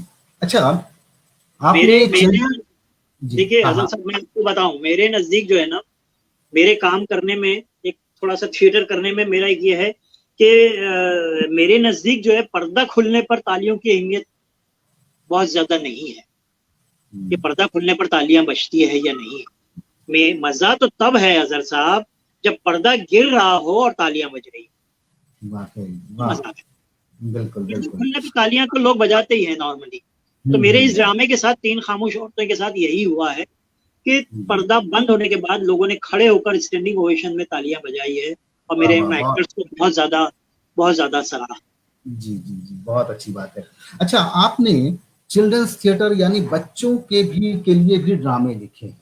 जी जी। चिल्ड्रंस थिएटर, क्या आपने बच्चों के साथ ड्रामा किया है, या सिर्फ उनके लिए ड्रामे ही लिखे हैं आपने? नहीं, ड्रामा बच्चों के साथ किया है, काफी किया मैंने, क्योंकि मैं दरसो तदरीस से जुड़ा हुआ था, स्कूल में टीचर भी थी, तो बच्चों से साबित नहीं रहता था। तो हर मौके पर जो है वो ड्रामा तैयार करने के लिए मुझे ही कहा जाता था। तो बड़े बच्चों को, 9th और 10th के बच्चों को लेके ड्रामा करने की एक आदत सी हो गई थी। साल में 2-3 प्रोडक्शन करना पड़ते थे बच्चों को लेके, 1 एक्ट प्ले। तो वो करते करते बच्चों से काम करते बहुत मजा आता है। क्या बड़ी स्पॉन्टेनिटी होती है, बड़ी बर्जस्तगी होती है, उनको जी, जी, जी। सिखाना या समझाना नहीं पड़ता है बहुत ज्यादा। और यादें, लाइनें बहुत अच्छी याद कर लेते हैं। तो मुझे लुत्फ आने लगा बच्चों के साथ काम करते हुए। तो फिर मेरे जब स्कूल के बाहर भी मुझे बुलाया जाने लगा, दूसरी school as a professional director, और यहाँ बहुत सारे मुकाबले होते हैं बालक उत्सव के नाम से, तो उनके बालक उत्सव के लिए मैं ड्रामा करने लगा दूसरी स्कूलों के लिए बच्चों को लेकर, और वो ड्रामे हर जगह इनाम हासिल करने लगे। तो इस तरह से बच्चों का थिएटर अमेच्योर लेवल पे, प्रोफेशनली नहीं, अमेच्योर लेवल पे प्रोफेशनल नहीं हो सकता है। हाँ, बच्चों को लेके हम प्रोफेशनल कर भी नहीं सकते, क्योंकि वालिदैन सरपरस्त उनकी इजाजत नहीं देते कि आप लेके रातों को जो है वो बच्चों को जाए, और लेकिन कहीं दूर शो हो रहा है वहां से वापसी में लेकर आना, बड़ा प्रैक्टिकल मसला है। काम होना चाहिए, बहुत होना चाहिए। जी बिल्कुल। हमारे पूरे इंडियन थिएटर सिनेरियो में आप देखेंगे कि चिल्ड्रंस थिएटर पे कोई ध्यान नहीं दिया जाता है। बिल्कुल हटाइए, दूसरी जबानों में भी बच्चों के थिएटर पे उतना ध्यान नहीं दिया जाता है जितना कि देना चाहिए। जाहिर सी बात है कि बेस वहीं से है, थिएटर की शुरुआत। हमारे यहाँ महाराष्ट्र में अजहर साहब मराठी में ध्यान दिया जाता है। मराठी में एक बाकायदा बाल नाट्य की एक पूरी बाल नाट्य की परंपरा है, पूरी एक रिवायत है, जहाँ पे बच्चा जब स्कूल जाने लगता है तो हमारे महाराष्ट्रियन लोग बच्चे को ट्रेनिंग में डाल देते हैं, ड्रामा स्कूल में डाल देते हैं, वहाँ बच्चा बचपन से ही तरबियत लेने लगता है। तो थिएटर उनके कल्चर में है महाराष्ट्रियंस के, तो बच्चों को तरबियत देते हैं, बच्चों को नाटक दिखाते हैं, बच्चों के छुट्टियों में, समर वेकेशंस में, और उनके वर्कशॉप करवाते हैं। तो उनका कल्चर है मराठी में। आपके यहाँ भी शायद हो सकता है बंगला में होगा, लेकिन हमारे हिंदी में, हिंदी और उर्दू में बिल्कुल भी इसका बिल्कुल नहीं है, बिल्कुल नहीं। जी। बस वो नेशनल स्कूल ऑफ ड्रामा की और थोड़ा नेशनल स्कूल ऑफ ड्रामा जिसमें बचपन करते हैं वो हर साल में जी, और दिल्ली उर्दू एकेडमी वो बच्चों के ड्रामों का फेस्टिवल कर लेती है और उस तरह से कभी-कभी वर्कशॉप ऑर्गेनाइज करवा लेती है। लेकिन बाकायदा स्कूलों में मैंने किसी भी स्कूल में नहीं देखा है। ये बड़े अफसोस की वजह नजर साहब आपको बताऊं, इससे नुकसान क्या हो रहा है हमारे उर्दू थिएटर कहते हैं, उसको नुकसान क्या हो रहा है? उसको नुकसान ये हो रहा है कि हमारे पास उर्दू बोलने वाले एक्टर कम होते जा रहे हैं। अगर चिल्ड्रन थिएटर पे हमारे यहाँ तवज्जो दी जाती, बच्चों को तैयार किया जाता, तो वो बच्चे 8-10 साल 15 साल में कम से कम उर्दू थिएटर में काम करने के लिए सही तलफ़ुज़ के साथ तो आते। अगर हम उर्दू स्कूल में बच्चों को ट्रेंड करते काम करने के चीजें, हाँ बिल्कुल। लेकिन जो है वालिदैन क्या करते हैं, वालिदैन और सरपरस्त खाली स्कूल की हद तक ही रखते हैं। उसके बाद अगर बच्चे कॉलेज जाने लगते हैं तो वो अपने करियर में लग जाता है, उसको लगा देते हैं पढ़ाई में, उसको थिएटर से फिर दूर ही कर देते हैं। अच्छा नियाजी साहब, एक बात तो पिछले इंटरव्यू में इसी बातचीत के दौरान रंग सफर में असलम परवेज साहब से मुलाकात में उन्होंने एक बात कही कि उर्दू थिएटर नाम की कोई चीज नहीं है मुंबई में। ये कहाँ तक आप इससे इत्तेफाक रखते हैं? वो पूरा मुंबई में कहा, लेकिन ये बात जरूर उन्होंने कही कि उर्दू थिएटर नाम की चीज मुंबई में नहीं है। तो क्या आप इस बात की वजाहत कर सकते हैं कि नहीं है तो क्यों नहीं है, और अगर है तो किस तरह का उर्दू थिएटर है, जरा नाज़रीन के सामने। असलम परवेज साहब की बात से आधा मुत्तफिक भी हूँ और आधा मुत्तफिक नहीं। आधा उनके उनके स्टेटमेंट का आधा हिस्सा सच है और आधा हिस्सा गलत है, झूठ नहीं। उन्होंने तो एक ही स्टेटमेंट दिया है कि उर्दू थिएटर बाद में उन्होंने ये कहा था, बाद में कहा था कि ड्रामा है, ड्रामे लिखे जा रहे हैं, थिएटर नहीं है उर्दू का। उर्दू का थिएटर इतना नहीं है। तो उर्दू का ड्रामा तो है साहब, मौजूद है, उर्दू का ड्रामा बहुत है, नो डाउट। हम लोग नहीं पहुंच पाते या हम तलाश नहीं कर पाते, लेकिन उर्दू का ड्रामा है। हाँ, उर्दू थिएटर की बात इसलिए भी मुझे नहीं जमती है कि साहब जब बंगाल में, आपके कोलकाता में बंगाली का थिएटर होता है ना अजहर साहब, बंगाली जबान का थिएटर है, महाराष्ट्र में मराठी का थिएटर है, तमिल जबान का थिएटर है, कन्नड़ थिएटर है, इवन भोजपुरी थिएटर है अजहर साहब, भोजपुरी का भी थिएटर है। तो जब इतनी इलाकाई जबानों के थिएटर हो सकते हैं तो उर्दू का थिएटर क्यों नहीं? जी बिल्कुल। और जो जो थिएटर हो रहा है वो उसमें लोग हिंदुस्तानी, कुछ उसको हिंदुस्तानी कहते हैं, लेकिन वो है तो उर्दू का ही थिएटर। जी। बहुत सारे हमारे कई दोस्त हैं थिएटर के जो थिएटर कर रहे हैं, और कई बार मेरे पास आते हैं कि यार हम उर्दू का ड्रामा करना चाहते हैं। जी। तो मैं उनको बोलती हूँ कि भाई आप लोग मराठी वाले हैं, आप लोग कैसे करेंगे? बोले नहीं, आपको बुलाएंगे थोड़ा सा एक्सपर्ट के तौर पे, लेकिन हम उर्दू ड्रामा करना चाहते हैं। तो एक मराठी ग्रुप ने गालिब पर ड्रामा किया। अच्छा। गालिब पर ड्रामा हो रहा है, एक मराठी ग्रुप कर रहा है, आप उसको किस जबान का बोलेंगे थिएटर? गालिब पर उर्दू में ड्रामा लिखा गया है, मतलब एक उर्दू में सारी उसमें शायरी जो गालिब की हो रही है वो उर्दू में हो रही है, वहां मराठी में ट्रांसलेट नहीं किया है उन्होंने उसको। तो अगर सबसे पहले इसमें यह समझने की बात है अजहर साहब कि उर्दू का ड्रामा या उर्दू में ड्रामा, ये दो बातें हैं। हम उर्दू का ड्रामा कर रहे हैं या उर्दू में करते हैं ड्रामा। अगर हम उर्दू का ड्रामा कर रहे हैं तो वो तवाज़ात ड्रामा होगा, ओरिजिनल ड्रामा होगा, ठीक है। जैसे बहुत सारे उर्दू के ड्रामे हैं जो ओरिजिनली हो रहे हैं और किए जा रहे हैं, जिसको सिर्फ उर्दू वाले नहीं कर रहे हैं, जिसको गैर उर्दू लोग, हिंदी वाले, मराठी वाले, गुजराती वाले कर रहे हैं उर्दू के ड्रामे। अगर आप उर्दू में ड्रामा कहते हैं तो मेरी मुराद यहाँ पर है एडेप्टेशंस की, कि आप किसी भी जबान के ड्रामे को आप उर्दू में अडेप्ट करते हैं तो वो ड्रामा हमारी ऑडियंस के दिल के पास धड़कना चाहिए। लोगों को इससे कोई मतलब नहीं है, ऑडियंस को हमारी, कि आप जो ड्रामा करते हैं वो उर्दू का है या उर्दू में ड्रामा है। उनको ये लगना चाहिए कि ये ड्रामा हमारे मसाइल को बता रहा है, ये हमारे प्रॉब्लम्स की बात कर रहा है, ये हमारी बात करता है ये ड्रामा। तो ये ड्रामा चाहे वो किसी भी जबान का हो, वो उर्दू का, बिल्कुल, वो उर्दू थिएटर है जहाँ उर्दू का ड्रामा हो रहा है, उर्दू मसाइल की बात कर रहे हैं। बिल्कुल, बिल्कुल। ये आप हमको एक हद फासिल तो खींचना होगा ना, कि हमको ये तय करना होगा कि हम उर्दू में कर रहे हैं या उर्दू, अगर हम एडेप्टेशन उर्दू में ले रहे हैं, जैसे मिसाल के तौर पे तुगलक कन्नड़ का ड्रामा है ओरिजिनली, उसको बीवी कारन जी ने उर्दू में, खूबसूरत उर्दू में उसको उन्होंने अडेप्ट किया, कारन जी ने। तो जब वो गिरीश कर्नाड जी का लिखा हुआ ड्रामा है ओरिजिनली कन्नड़ में, लेकिन जब तुगलक होता है, हमारे यहाँ बंबई में उसके 30 शो हुए दिनेश ठाकुर ने किए लगातार। जब लोग देखने के लिए पहुंचे तो लोग बाहर निकल के यही कह रहे थे, यार बहुत बेहतरीन उर्दू ड्रामा है, क्या अच्छा उर्दू ड्रामा है। और तुगलक के लिए दिनेश ठाकुर ने भी पब्लिसिटी में हर जगह उर्दू ड्रामा लिखा उसको, हालांकि वो कन्नड़ का ड्रामा है, लेकिन एडेप्टेशन इतना खूबसूरत था। तो आप ये क्या कहिए, उर्दू थिएटर नहीं है, 30 दिन तक एक थिएटर उर्दू का होता है, पृथ्वी थिएटर पे लगातार शो होते हैं तुगलक के, किस जबान का थिएटर है? आप कैसे फैसला करेंगे कि ये उर्दू का नहीं है और ये उर्दू का है, और ये थिएटर उर्दू नहीं है और ये उर्दू थिएटर है, जब दूसरी जबानों के थिएटर हमारे यहाँ मौजूद है तो उर्दू थिएटर क्यों नहीं है? हमारे यहाँ इप्टा वाले उसको हिंदुस्तानी थिएटर कहते हैं जैसे, लेकिन हिंदुस्तानी थिएटर कहते हैं वो कब कहते हैं, जब किसी ड्रामे को आसान सी जबान में अडेप्ट करते हैं।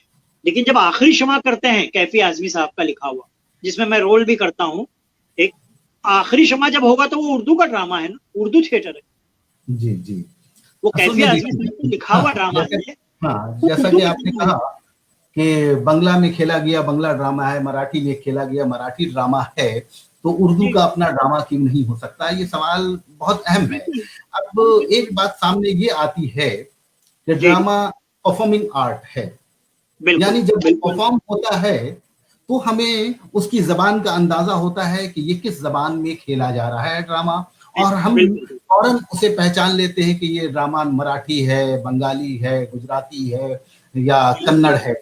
लेकिन जहां पे ड्रामा उर्दू जबान में लिखा हुआ ड्रामा खेला जा रहा है, यानी उर्दू रस्म खत में लिखा हुआ ड्रामा जब परफॉर्म हो रहा है, या फिर हिंदी रस्म खत में ड्रामा परफॉर्म हो रहा है, तो वहां पे ये इन दोनों ड्रामे के रस्म खत की तमीज खत्म हो जाती है। फिर वहां पे एक मतलब उस थिएटर को फिर आप क्या कहेंगे, किसका थिएटर? मैं आपकी बात से को आगे बढ़ाते हुए कहना चाहता हूँ, जावेद सिद्दीकी साहब है हमारे यहाँ मुंबई में, सागर सरहदी है, जावेद सिद्दीकी साहब ने तुम्हारी अमृता ड्रामा लिखा, जिसके हजारों शो, जिसमें शबाना आजमी और फारूक शेख काम करते थे। अब ये वो तो लेटर राइटिंग है। तुम्हारी अमृता AR गुरनी के लव लेटर्स का बहुत ही फ्री ट्रांसलेशन है, फ्री एडेप्टेशन है, फ्री एडेप्टेशन है। लेकिन आज तक उसको फिरोज अब्बास खान साहब ने डायरेक्ट किया था, लेकिन आज भी या जावेद साहब ने बेगम जान एक ड्रामा किया, लिखा, एकजुट के लिए नंदरा जी करती हैं रोल। तो जावेद साहब ने वो ये ड्रामे उर्दू में लिखे हैं, अजहर साहब उर्दू जबान में, उर्दू स्क्रिप्ट में लिखे हैं ये ड्रामे, ठीक जबान में ड्रामे हुए, भले वो ड्रामा एडेप्टेशन अंग्रेजी से है, लेकिन स्क्रिप्ट उसकी जबान तुम्हारी अमृता की आप सुनिए, तो वो एक बहुत ही फसी, बलीग और बड़ी सलीस और बड़ी खूबसूरत बामहावरा जबान लिखी गई है उसमें उर्दू की, और लोग आशश करते हैं लाइनों पर, उसकी तारीफें करते हैं डायलॉग्स पर, उर्दू पर जबान सुन के जबान की तारीफ करते हैं। तो ये किस जबान का ड्रामा है अजहर साहब? क्या ये उर्दू ड्रामा नहीं हुआ? अगर उर्दू स्क्रिप्ट में लिखा गया है तो क्या ये उर्दू ड्रामा नहीं हुआ? हम कैसे कह सकते हैं कि यार उर्दू ड्रामा नहीं है, उर्दू थिएटर नहीं है? मैं ये मानता हूँ, मैं एक बात मानता हूँ कि उर्दू ड्रामा जो है वो अचानक ख्वाजा यूनुस की तरह गायब हो गया दरमियान में। ख्वाजा यूनुस को आप जानते हैं ना अजहर साहब? जी जी, ख्वाजा यूसुफ। ख्वाजा यूनुस को आप जानते हैं? हाँ हाँ। ख्वाजा यूनुस साहब एक कैरेक्टर थे जो पुलिस कस्टडी से गायब हो गए थे। अच्छा। आज तक उनका पता नहीं चला है कि वो कहाँ है, वो जिंदा है या नहीं। अच्छा। ख्वाजा यूनुस नाम के, पुलिस ने अरेस्ट किया था उनको बम ब्लास्ट के शुबे में, और अचानक ख्वाजा यूनुस लापता हो गए। किसी को नहीं मालूम कि ख्वाजा यूनुस जिंदा है या मर गए। पुलिस भी ठीक से जवाब नहीं दे पा रही है। उन पर केस हुआ, काफी उनके घर वालों ने केस कर दिया है।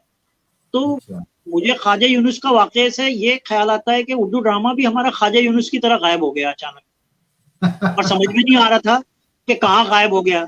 ये तो बाद में पता चला कि उर्दू ड्रामा जिनके कब्जे में था उन लोगों ने ही उसका कत्ल कर दिया, उन्होंने ही उसे मार डाला। मेरा इशारा पारसी थिएटर की तरफ है। पारसी थिएटर किस जबान का थिएटर है अजहर साहब?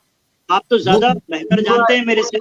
है हिंदुस्तानी थिएटर है, और मैं कहूँगा सेकुलरिज्म की बेहतरीन मिसाल है पारसी थिएटर। बिल्कुल, उस थिएटर में पारसी में देशभक्ति भी मिलती है, जबान की चाशनी भी मिलती है, मौसीकी भी मिलती है, गीत भी मिलते हैं, गजलें मिलती है। और उसके प्रेजेंटेशन की खूबी ये है कि लिखने वाला जो मुसन्निफ होता था, जिसको मुंशी कहा जाता था, वो उर्दू वाला, उर्दू का होता था, गुजराती होता था।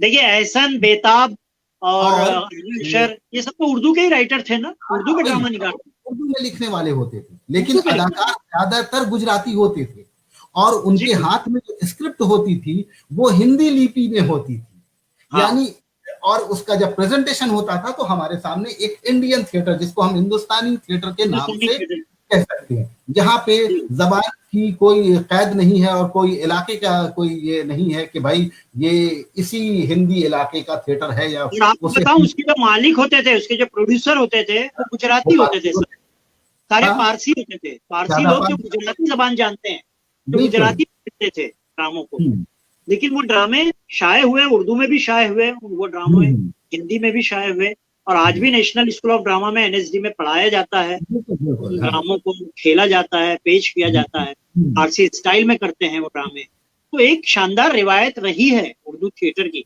उसके बाद पृथ्वीराज कपूर का थिएटर आया, जिसमें उन्होंने दीवार, पठान, पैसा, गद्दार, ये सारे ड्रामे उर्दू के ड्रामे थे। ये सारे जमाने उर्दू में थी इन ड्रामों की, जो ख्वाजा महमूद अब्बास ने लिखे, कुछ मलिक राज आनंद ने लिखे हैं, ये सब उर्दू के जो पृथ्वीराज कपूर जो ड्रामे करते थे। जी बिल्कुल बिल्कुल। और उनके पास उर्दू बोलने वाले एक्टर्स थे, और उनके थिएटर की खास बात ये थी कि वो उर्दू थिएटर मोबिलिटी रखता था, वो मोबाइल थिएटर था, जो घूम घूम के पृथ्वी थिएटर ने ये सिखाया कि थिएटर कैसे मोबिलिटी कैसे उसमें लाई कैसे हो सकती है। हिंदुस्तान, कलकत्ता, बम्बई से लेके कलकत्ता तक और फिर पूरे शहर लाहौर तक वो ड्रामे पे घूम घूम के ड्रामे अपने पेश करते थे, और सैकड़ों शो किए पृथ्वीराज को, और वो सारे थे उर्दू ड्रामे थे अजहर साहब। उसके बावजूद भी अगर हम कहें, पृथ्वीराज कपूर तो खुद अपना बयान दिया था कि मैं उर्दू थिएटर करता हूँ, ये मेरा थिएटर उर्दू का थिएटर है। बिल्कुल बिल्कुल।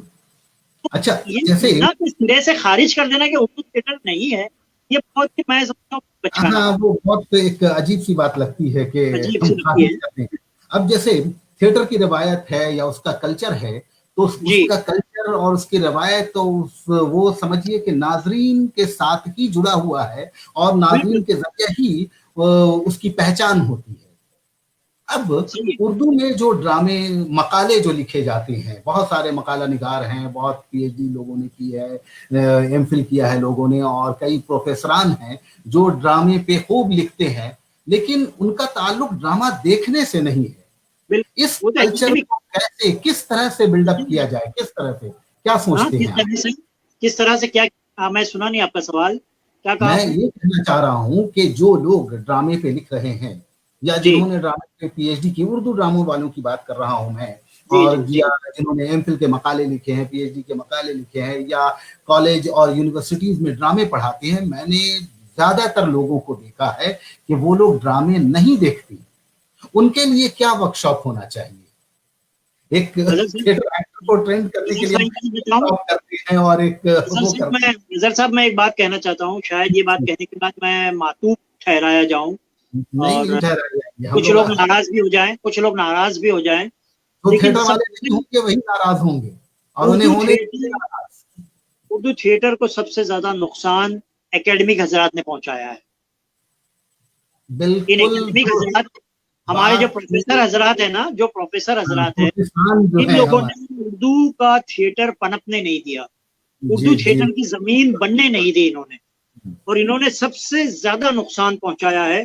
इनको इस बात से कोई मतलब नहीं था कि भाई किसी कौम की तरक्की और प्रोग्रेस का अगर जायजा लेना हो तो ये देखना पड़ता है कि उस जबान का थिएटर कैसा है। इनको जमाना इससे मतलब नहीं था, इनको अपनी पीएचडी प्यारी थी, इनको मक्खी पे मक्खी मारना था। पीएचडी करना क्या है, मतलब कि उर्दू ड्रामे की तारीख लिखना है, तो सब तारीख मौजूद लिखना है है। किताबों में, बस वहां से निकाल लिया, मक्खी पे मक्खी मार ली और एक बिल्कुल पीएचडी हासिल बिल्कुल। कर ली। लेकिन आज तक मुझे आप बताइए, मुझे इतना दुख होता था कि जो जितनी पीएचडियां हैं आप उठा के देख लीजिए जो ड्रामों पे है, डॉक्टर मोहम्मद हसन, जी ये लास्ट नाम आपको नजर आएगा, आखिरी नाम नजर आएगा। हाँ, उसके उसके बाद बाद जहीर अनवर साहब ने क्या किया है, कमाल अहमद साहब ने आपके क्या लिखा है, जावेद सिद्दीकी ने क्या लिखा है, या अजहर आलम ने क्या किया है, सईद आलम ने क्या थिएटर किया है, उसका कहीं जिक्र नहीं मिलता है। तो जी किस जी, किस ड्रामे की आप पीएचडी उर्दू में कर रहे हैं? कौन सा ड्रामा? डॉक्टर मोहम्मद हसन के बाद ड्रामा खत्म हो गया, थिएटर खत्म हो गया, उसके बाद ड्रामा किसी ने लिखा ही नहीं। इतनी पीएचडियां हुई है, एक भी पीएचडी में मेरे को कोई नाम नजर नहीं आता ऐसा कि किसी ने अपडेट किया हो उसको आज तक। लोगों ने अपने तौर पे उन्होंने एक अज्यूम कर लिया है कि भाई इसके बाद अजीम ड्रामा कर नहीं था, लिया उसके है, बाद खत्म हो गया ड्रामा। बिल्कुल। और तो वो ये इस खलीलुर रहमान ये आज़मी की जो नुकसान इन किताब लोगों है, ने, तरक्की पसंद तहरीक पर जो उनकी किताब है खलीलुर रहमान आज़मी की, उन्होंने ड्रामे के हवाले से जो बात कही है, उसी जी, बात को तमाम जगहों पे कोट किया जाता है, और नई कोई तहकीक नहीं है, किसी चीज के कोई बारे नहीं, में ज्यादा कोई नहीं नहीं, लिखा जाता। बहुत बहुत जी लेते हैं। तो वो क्या करते हैं, तरक्की पसंद तहरीक का जो आप जिक्र कर रहे हैं, तो वहाँ के ड्रामाई रेडियाई जो ड्रामे है उनका रेडियाई जिक्र ड्रामे, कर देंगे। हाँ रेडियाई बिल्कुल। ड्रामे को आप स्टेज से तो नहीं जोड़ सकते। रेडियाई ड्रामे का हवाला दे देते हैं कि मंटो ने लिखे, कृष्णचंद्र ने लिखे, उपेंद्र नाथ हम्म, कश्क ने लिखे, हम्म, बड़े हमारे पास इस्मत आपा ने, इस्मत चुगताई ने लिखे। लेकिन वो ये हम्म, नहीं बताते कि नसीरुद्दीन शाह ने भी इस्मत चुगताई के कहानियों को ड्रामा किया, बिल्कुल। और सबसे नसीरुद्दीन बड़ी शाह ने बात, मंटो की कहानियों को ड्रामा किया। इसका जिक्र आपको नहीं मिलता किसी थेसिस में। तो इन लोगों किसी ने बहुत किसी मिलता है। मचाया है, अजहर साहब माफ कीजिएगा। बिल्कुल बिल्कुल। जैसे दिल्ली में, कलकत्ते में, मुंबई, शोलापुर, मालेगांव, भिवंडी और रानीगंज जो यहाँ बंगाल का एक जिला है, वहाँ हैदराबाद में, भोपाल में, जम्मू, श्रीनगर, लखनऊ, तमाम जगहों पे छोटे बड़े पैमाने पर ड्रामे जी, रेगुलर हो रहे हैं, बराबर हो रहे हैं। ऐसा नहीं बिल्कुल, कि रुक गया है सिलसिला, बिल्कुल, बिल्कुल, हो रहे हैं। कहीं अच्छा हो रहा है, कहीं कम। वो जाहिर सी बात है, वसाइल हैं, जहां जैसी जगह है उस तरह से लोग काम कर रहे हैं, ऐसा नहीं है कि काम नहीं हो रहा है। लेकिन हमारे जो लोग हैं जिनका ताल्लुक एकेडमी से है, मुझे तो हैरत होती है कि उस तरह के लोगों से कि वो क्लासरूम में जाकर थिएटर किस तरह से पढ़ाते होंगे, जो कभी ड्रामा देखते ही नहीं, देखते ही नहीं, कभी नहीं देखा होगा। कभी नहीं। और वो किस तरह से वो जाकर क्लासरूम में वो लेक्चर देते होंगे, कैसे वो समझाते होंगे कि पारसी थिएटर, जिस जमाने में पारसी थिएटर का जो एक तरीका था, फारसी थिएटर अगर उस तरह के ड्रामे लिखे जा रहे थे, उसका लब्बो लहजा वैसा था, तो वजह क्या थी? उसके पेशकश का तरीका था। अब उस पेशकश के तरीके को तो आप जानते नहीं हैं, तो वो बताएंगे कैसे? अब देखिए, नहीं। एक पारसी थिएटर के एक एक्टर थे, राधे श्याम कथावाचक। हम्म, वो जो है एनएसडी में आके लेक्चर लेते थे और पारसी थिएटर के बारे हाँ में प्रैक्टिकल बातें बताते थे। हाँ, प्रैक्टिकल चीजें भाई, एक मास्टर फिदा हुसैन थे, मास्टर फिदा हुसैन, हाँ, वो भी फिदा आते हुसैन, थे, गणेश जी में लेक्चर हाँ, लेते थे और वो पारसी थिएटर के बारे में बताते थे। तो हमारे जितने एकेडमी के लोग हैं ना, एकेडमिशियन जो लोग हैं, जी प्रोफेसर जी, हजरात, उनको वो अटेंड करना चाहिए वर्कशॉप। बिल्कुल उनके बिल्कुल, समझ में आएगा कि पारसी थिएटर एक्चुअली था क्या। खाली था क्या, किताबें पढ़ के और एक दूसरे की मालूमात अखज़ करके एक दूसरे से आप हम्म, थिएटर पढ़ा नहीं सकते। बिल्कुल, थिएटर को इस तरह से पढ़ाया नहीं जा सकता। और अजहर साहब, सबसे बड़ी बात, हमारे यहाँ उर्दू थिएटर के जवाल का एक सबब ये भी रहा है कि हमारे यहाँ हमको अच्छे नक्काद मुयसर नहीं आए। जैसा नहीं उर्दू अफसाने में फिक्शन में रहे, जी फिक्शन में जी, आए, शायरी वालों को मिले, नसीब हुए, सबको मिले, हम्म, लेकिन उर्दू ड्रामे को या उर्दू थिएटर को अच्छे नक्काद नहीं मिल सके जो ये बता सके कि भाई किसी ड्रामे में क्या खामी है या क्या खूबी है, या ड्रामे को कैसा बेहतर बनाया जा सकता है। आपके यहाँ बंगला थिएटर में बहुत सारे क्रिटिक हैं। हमारे यहाँ मराठी में एक नया ड्रामा होता है, उस पर 50 आर्टिकल आ जाते हैं कि आर्टिकल आ नया जाते ड्रामा हैं, कैसा था। 50 लोग क्रिटिक लिखते हैं कि इसमें ये जी, चीज अच्छी थी, ये चीज बुरी है, ये कमी रह गई है। लेकिन हम एक ड्रामा करते हैं तो हम तरस जाते हैं ये सुनने के लिए कि कोई आके हमसे कहे कि भाई आपने जो काम किया है वो ऐसा है, कैसा है, इसमें ये चीज कमी रह गई है, आप लोग बताइए। हम तो तरस जाते हैं ये सब सुनने के लिए। तो हमारे बिल्कुल, पास नक्काद ही नहीं है ना थिएटर में, हमारे बिल्कुल, उर्दू थिएटर में, तो हमारे, कहाँ से पनपेगा, तरक्की कैसे करेगा। अच्छा नियाज़ी साहब, आपने तो कई थिएटर वालों, रंगकर्मियों, ड्रामा निगारों, अदाकारों और हिदायतकारों का इंटरव्यू लिया है, शाया किया है उसे। कुछ ऐसी दिलचस्प बात किसी के साथ इंटरव्यू में आई हो जो थिएटर करने वालों को के सामने वो बात आनी चाहिए? कोई ऐसे, कोई याद हो आपको ऐसा कुछ बहुत किसी सारे के लोगों साथ? से इंटरव्यू किए मैंने काफी लोगों से इंटरव्यू किए, लेकिन एक साहब से मैंने इंटरव्यू किया था, मैं बहुत माजरत के साथ, तो उनसे मेरी बहस हो गई थी काफी इंटरव्यू के दौरान ही। उन्होंने कहा कि मैं अपना ड्रामे को उर्दू नहीं लिखूंगा। मैंने कहा क्यों क्यों? नहीं लिखेंगे, आप इसमें अच्छा, चुटकुले की कहानी पर ड्रामा कर रहे हैं, या अगर मंटो की कहानी को लेकर आप ड्रामा कर रहे हैं, तो आप उसको जी जी, हिंदुस्तानी क्यों लिख रहे हैं, आप हिंदी क्यों लिख रहे हैं, उर्दू क्यों नहीं जी लिख रहे? बोले नहीं, जी, मैं अगर उर्दू लिखूंगा तो लोग बोलेंगे कि पता नहीं ये रजिया सुल्तान टाइप की उर्दू होगी, जो फिल्म आई थी रजिया सुल्ताना, और सबके ऊपर सर पे से जाएगी, फारसी फारसी आमेज उर्दू होगी, और लोग मेरी ऑडियंस कम हो जाएगी, लोग समझेंगे कि हमको समझ में नहीं आएगी। वो मैंने कहा, कैसी बकवास कर रहे हैं आप, थिएटर के आदमी होके आप इस तरह की बात कैसे कर सकते हैं? अभी आपका प्ले आया नहीं है स्टेज पे, अभी होने जा रहा है, आपने आपकी ऑडियंस का रिएक्शन आप पहले से ही अज्यूम कर ले रहे हैं, पहले से सोच रहे हैं कि ऑडियंस हमारी इसलिए नहीं आएगी कि उसको उर्दू ड्रामा लिख रहा हूं मैं। तो मेरी काफी गर्मा गर्म बहस हुई थी इंटरव्यू के दौरान उनसे। आखिर उनको मैंने मनवा के उठा कि आपको पब्लिसिटी में इसको उर्दू लिखना पड़ेगा, क्योंकि ये उर्दू राइटर्स की कहानियां हैं, तो आप इसको उर्दू ड्रामा लिखिए। तो फिर उन्होंने पब्लिसिटी में मेरी बात मानी, वरना वो पब्लिसिटी में पहले उनकी शुरू में हिंदी लिखकर आ गया था कि हिंदी ड्रामा, इस्मत चुगताई और मंटो की कहानियों को लेकर। तो ये कभी कभी इस तरह के लोगों का सामना, बड़ी शख्सियत है थिएटर की, इस तरह का सामना करना पड़ता है। करना तो पड़ेगा। कुछ लोग ऐसे में इतने ईमानदार भी होते हैं जो बहुत ही खुशी खुशी और बड़ी फराख दिली और कुशादा दिली के साथ उर्दू ड्रामा लिखते हैं कि हम उर्दू ड्रामा करते हैं, और उसका चाहे वो एक्सेप्ट, हिंदी वाला ग्रुप हो, चाहे मराठी वाला ग्रुप हो, या गुजराती, क्योंकि वो बताते हैं कि भाई ये ओरिजिन इसका उर्दू है और हमने उर्दू से किया। तो इस तरह के अक्सर, लेकिन ज्यादातर जो मजा, जो लुत्फ है ना अपने अजहर साहब, वो जी एक्टर्स के साथ काम करने में मजा आता है। आपने जो बात कही, वो एक्टर्स हमारे बड़े अजीब अजीब हरकतें करते हैं। हमारे एक्टर्स बकौल जोश के, कभी कभी तो वो माचिस उठाने के लिए हाथी को किराए पर ले आते हैं। जोश मलियाबादी का जुमला है ये, यादों की बारात में।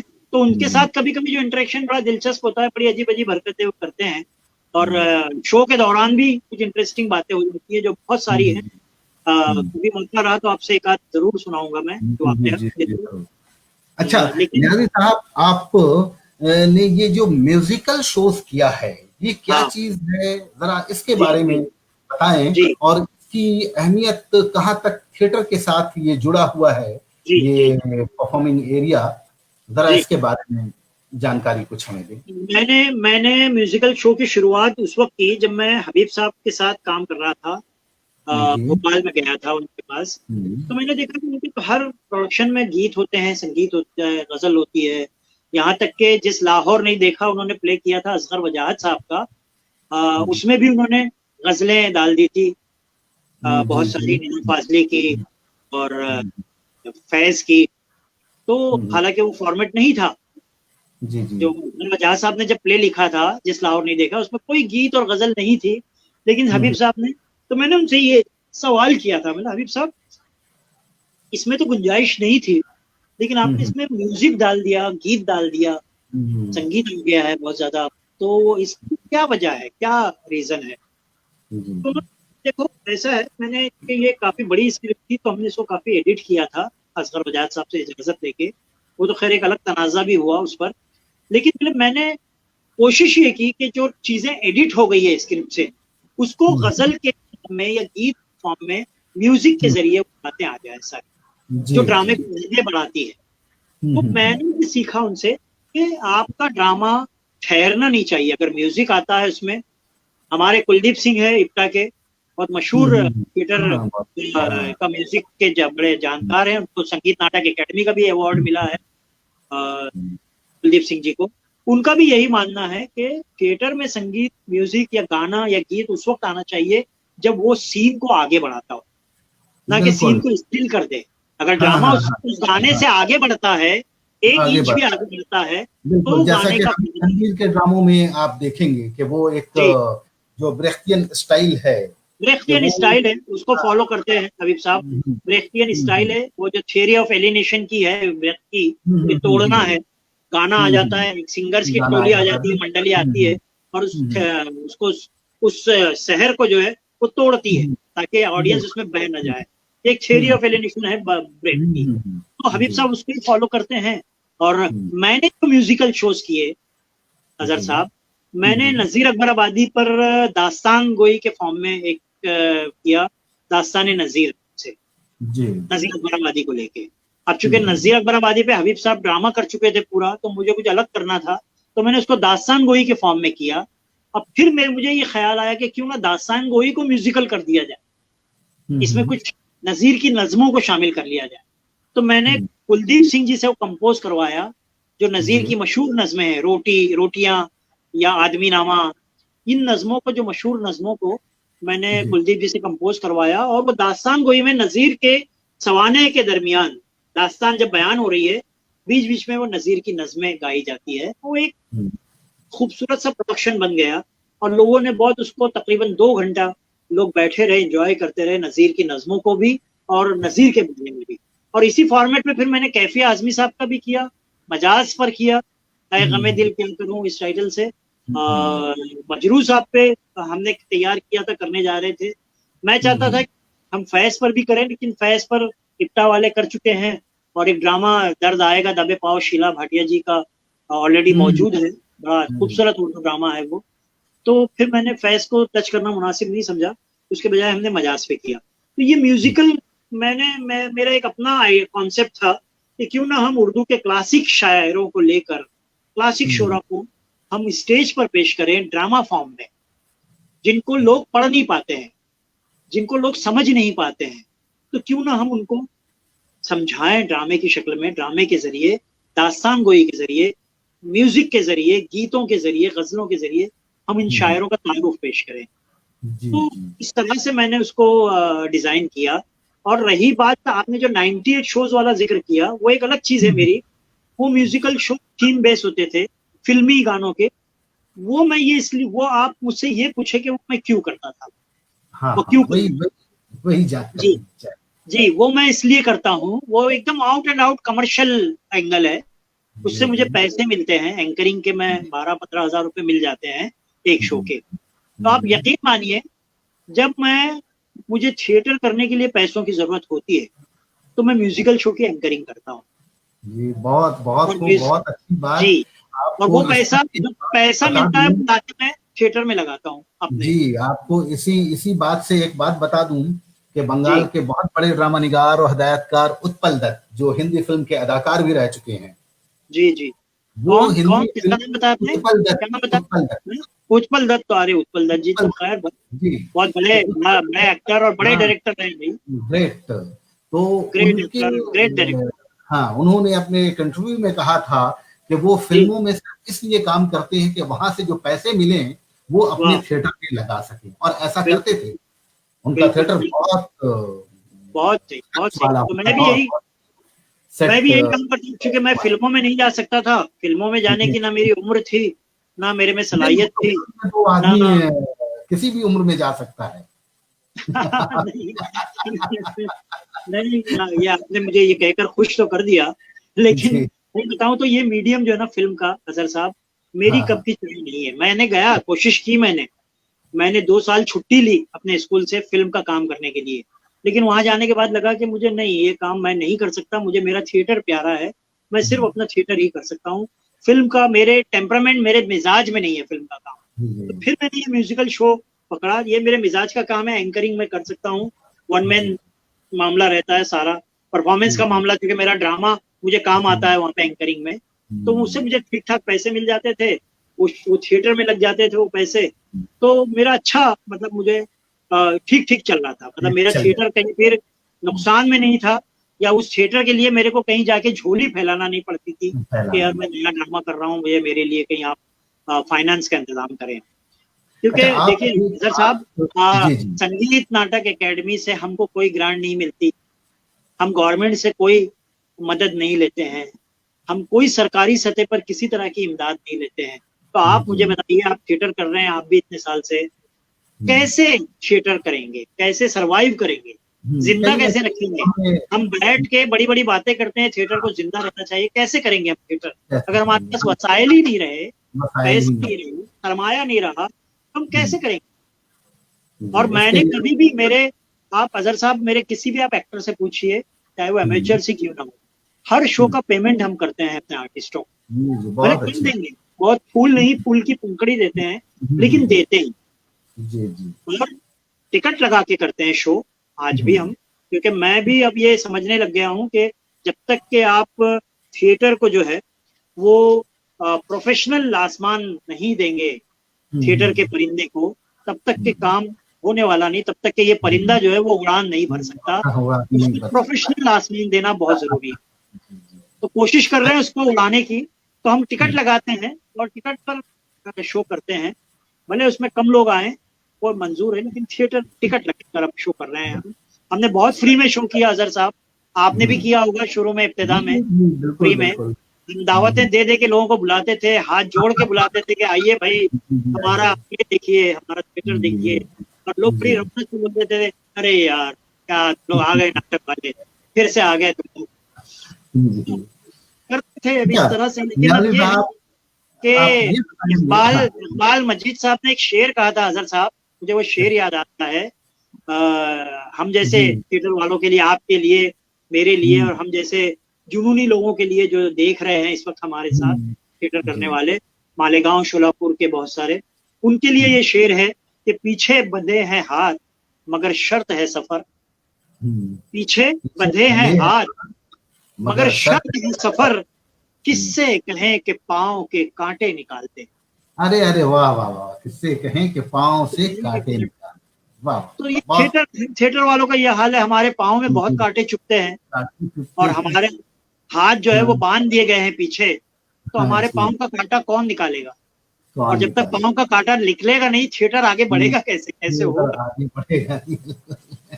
अच्छा नियाज़ी साहब आप ये बताइए कि किन लोगों के काम ने जी, आपके काम को यानी आपको मुतासिर किया है, कौन से ऐसे ड्रामा निगार जिनकी ड्रामा निगारी से आप बहुत मुतासिर हुई, जी, कौन ऐसा हिदायतकार जिससे आप बहुत ज्यादा मुतासिर हुए हैं, जिसकी वजह से आपको जो आपके काम में जिसकी झलक नजर आती हो, या फिर जी, जी, आपको उनके काम को बहुत ज्यादा पसंद करते हैं, उसकी वजह क्या है? जी, जी। मैं साहब सही आपको बताऊं, मैंने शंभू मित्रा जी का, आपके बंगाल का एक बड़ा नाम है, मैंने हम्म शंभू मित्रा जी के कई प्ले यहाँ देखे। हम्म शंभू मित्रा जी का काम मैं बहुत ज्यादा हम्म पसंद आता है, बहुत, और मैं उसको हम्म लाइक करता हूँ, और मैंने उनसे बहुत सीखा है, उनके प्रोडक्शंस देख के, शंभू। फिर रतन थेम जी है, रतन थेम जी। हेलो, आवाज आ रही है? हाँ जी, अजहर बिल्कुल आ साहब? रही है। हाँ। फिर रतन थय्यम के कुछ प्रोडक्शंस मैंने देखे। रतन थय्यम जी का बड़ा असर रहा मेरे, क्योंकि वो जो विजुअल्स जिस तरह से देते थे जी और जी जिस तरह से खूबसूरती से एक नाटक को पेश करते थे छोटी सी थीम को लेकर, वो रतन थय्यम जी से मैंने वो सीखा। फिर हमारे यहाँ महाराष्ट्र में सत्यदेव दुबे, जिनका वर्कशॉप भी मैंने किया। सत्यदेव दुबे टेक्स्ट पे बहुत काम करते हैं। जी एक स्क्रिप्ट अगर आप उनको दे दें तो वो 15-20 दिन, महीने भर सिर्फ टेक्स्ट पर काम करते हैं, स्क्रिप्ट पर, कि ये ड्रामा कैसे होगा। थिएटरिकल डिवाइस का इस्तेमाल बहुत अच्छा, सत्यदेव दुबे से अच्छा किसी ने नहीं किया है स्टेज पर, जो डिवाइस वो इस्तेमाल करते थे। फिर हबीब साहब का तो खैर मैं बहुत ज्यादा उनसे मैंने सीखा है, मैं उनसे बहुत ज्यादा मुतासिर हूँ। मेरे कहीं काम में ज्यादा झलक जो है वो हबीब साहब की आती है। मैं भी अपने ड्रामों को म्यूजिकल बनाता हूँ, ब्रेख्तियन फॉर्म में ही प्ले किए हैं मैंने बहुत सारे। तो मैं हबीब साहब के काम से बहुत ज्यादा मुतासिर हुआ हूँ। फिर कारण जी का काम जो है थिएटर, मैंने बहुत ज्यादा देखा नहीं, लेकिन कारण जी पर जब मैंने पढ़ा उनका काम, उनके थिएटर को, तो मुझे बहुत सारी बातें कारण जी का भी, कि वो अपने एक्टर से किस तरह से काम लेते हैं। तो ये इन शख्सियतों का जो असर है ना अजहर साहब, शंभू मित्रा जी और हबीब तनवीर साहब, रतन थय्यम जी और हमारे, अच्छा, उर्दू में इन लोगों ने बहुत मुतासिर किया है मुझे थिएटर में। अच्छा, उर्दू में आपका पसंदीदा ड्रामा निगार कौन है? हाँ, ये आपका सवाल बड़ा अच्छा है। नाम तो बहुत सारे हैं उर्दू के पसंदीदा ड्रामा निगारों में, बहुत सारे लोग हैं, लेकिन सागर सरहदी अभी हयात हैं। वो मुझे उनके ड्रामे में एक जो सोच है, एक फिक्र है उनके यहाँ, एक गहराई है, एक वेल क्राफ्ट ड्रामा, वो बिल्कुल वेल क्राफ्टेड जो है स्क्रिप्ट होती है। और सबसे बड़ी नजर साहब, सबसे बड़ी बात ये कि एक सोशलिज्म उनके ड्रामों में मिलता है, एक सोच, एक फिक्र मिलती है। वो सीधी सादी लव स्टोरी भी अगर लिखेंगे, कोई लव स्टोरी पर भी अगर आप प्ले उठा के देख लें, तो उसमें एक सोशलिज्म, एक पैगाम, एक मैसेज मिलता है। तो मुझे सागर साहब के ड्रामे ज्यादा पसंद आते हैं।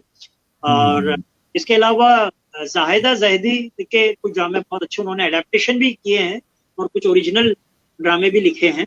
रिफत शमीम साहब हैं, और हमारे तो दोस्त एक सीनियर हैं जहीर अनवर, आपके शहर के जहीर अनवर के ड्रामे भी मैंने, मेरी बदकिस्मती ये रही कि मैं जहीर अनवर साहब का कोई प्रोडक्शन नहीं देख सका, लेकिन उनके जो किताबें छपकर आई है ड्रामों की, वो ड्रामे मैंने पढ़े हैं। और जहीर साहब की एक खास चीज मुझे अच्छी लगती है कि वो अपने ड्रामों में उर्दू शायरी का इस्तेमाल बड़ी खूबी से करते हैं। ड्रामा चल रहा है, मेन स्ट्रीम को लेकर, मेन स्ट्रीम, जी जी, के ड्रामों के मुकाबले बहुत अच्छे होते हैं, जिसको में बड़े छोटे छोटे मुख्तसर और दिलचस्प, और उसके अंदर शायरी का इस्तेमाल, नसरी नज़मों का इस्तेमाल, उर्दू की, वो उर्दू की शेरी सरमाए का इस्तेमाल जहीर अनवर बहुत अच्छे से करते हैं। तो मुझे वो बहुत पसंद है। उसके अलावा असलम परवेज, मेरे नौजवान दोस्त, मेरे साथी, जिन्होंने पिछली बार कहा था कि अगर इकबाल नियाजी हजाम की दुकान भी खोल लेते तो हम साबुन लगाने के लिए उनके साथ होते।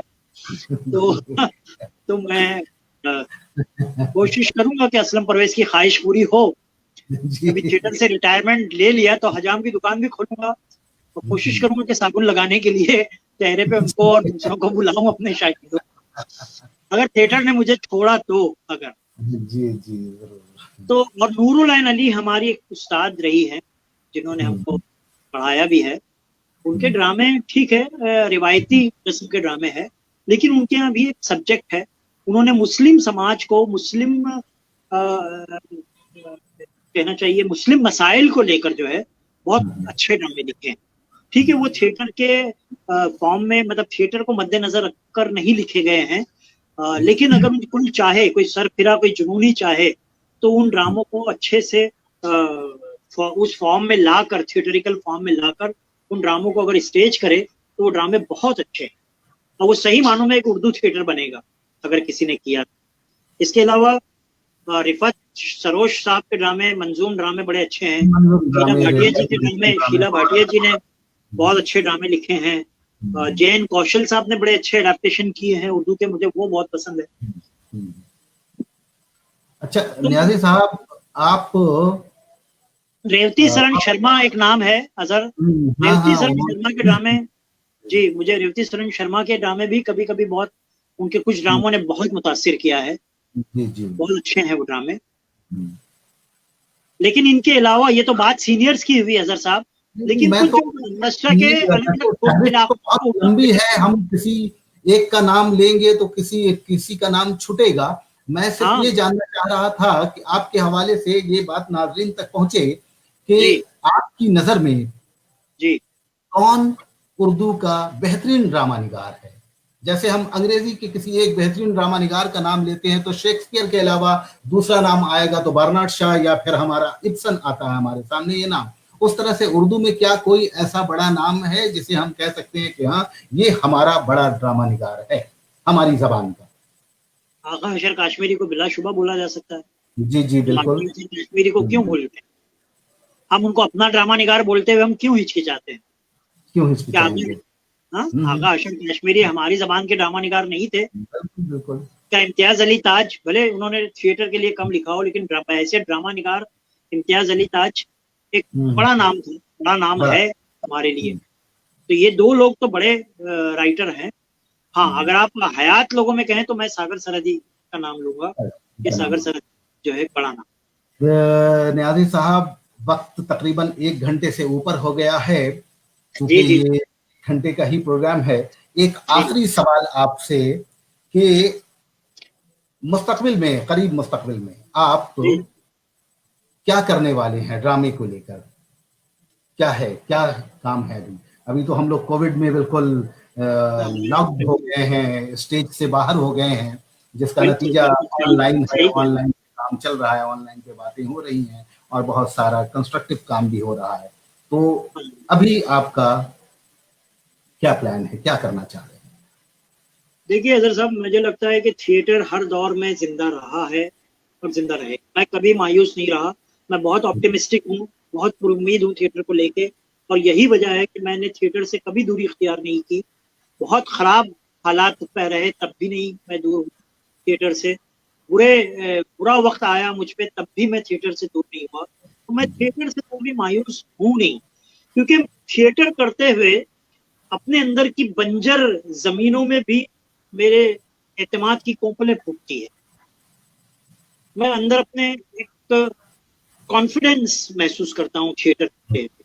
ये मेरे लिए जो है थिएटर बहुत जरूरी है, और मुझे नहीं लगता कि थिएटर कभी भी सवाल पसीर हो सकता है। चाहे टीवी आ जाए, चाहे वेब सीरीज आ जाए, चाहे फिल्में बनने लग जाए, जितनी भी हो, लेकिन थिएटर को, हाँ अब जो ये आजकल लॉकडाउन में जो लोग कर रहे हैं अजहर साहब, मुझे उससे बड़ी शिकायत है कि ऑनलाइन जो है वो अपने ड्रामे दिखाए जा रहे हैं टिकट लगा के। ऑनलाइन थिएटर नहीं होता है, ऑनलाइन थिएटर हो ही नहीं सकता। ये ड्रामे वहां पर टेलीकास्ट कर रहे हैं आप अपने ये इंसाफ है, ये थिएटर, ये जुर्म है, बहुत क्राइम है। बिल्कुल नहीं, क्राइम थिएटर को ऑनलाइन दिखा रहे हैं टिकट लगाकर भी बुक माई शो पे।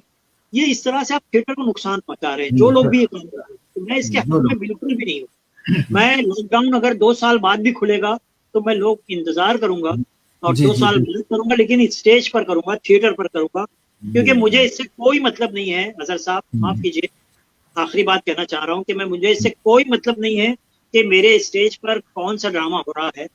मैं उर्दू का ड्रामा करूंगा या उर्दू में ड्रामा करूंगा या एडेप्टेशन करूंगा या इंग्लिश का करूंगा या मराठी का करूंगा, मुझे बस मेरी ऑडियंस के दिल के पास वो ड्रामा धड़कता हुआ महसूस होना चाहिए।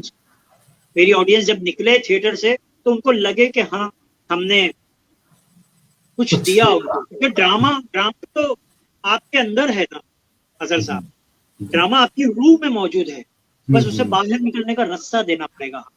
नाज़िर साहब, आपका बहुत बहुत शुक्रिया, बहुत बहुत शुक्रिया कि आप रंगरस के इस रंग सफर जो ऑनलाइन सीरीज है उसमें आप हमारे साथ शामिल हुए हैं। मैं भी बहुत शुक्रिया अदा करता हूं भाई आपका, बहुत शुक्रिया आप लोगों ने एक मौका दिया मुझे।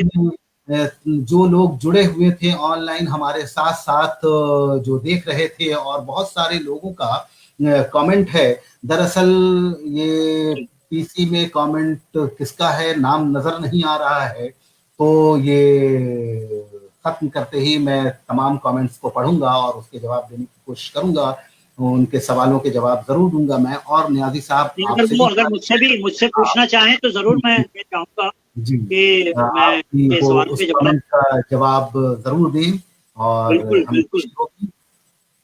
नाज़रीन, हाँ। आपका बहुत बहुत शुक्रिया कि आप ये देख रहे थे रंग सफर, रंगरस की ऑनलाइन सीरीज। अब ये रंगरस की ऑनलाइन सीरीज दूसरे दिन यानी 23 अगस्त को हम दूसरी कड़ी के साथ आपके साथ हाजिर होंगे, जिसमें हमारे मेहमान होंगे जनाब ज़हीर अनवर साहब कलकत्ते से। आप सबों का बहुत बहुत शुक्रिया। इकबाल नियाजी साहब, आपका एक शुक्रिया बार अजीज साहब। आदाब। अजीज शब साहब, बख़ैर। मैं जाते जाते आपसे सिर्फ एक शेर अर्ज करना चाहता हूँ थिएटर वालों के जी लिए, जो लोग जी नौजवान हमारे जुड़े हैं, कि जिंदगी की असल उड़ान बाकी है, जिंदगी की असल असल उड़ान उड़ान बाकी है, बाकी है, अपने इरादों का इम्तिहान बाकी है, अपने अपने इरादों इरादों का का इम्तिहान बाकी है, अभी तो नापी है मुट्ठी भर जमीन, अभी अभी तो तो नापी नापी है है मुट्ठी मुट्ठी भर भर। जमीन, आगे सारा आसमान बाकी है। वाह वाह वाह, आगे सारा आसमान बाकी। बहुत तो खूब, बहुत थिएटर थिएटर खूब। पाइंदाबाद, जी उर्दू थिएटर जिंदाबाद।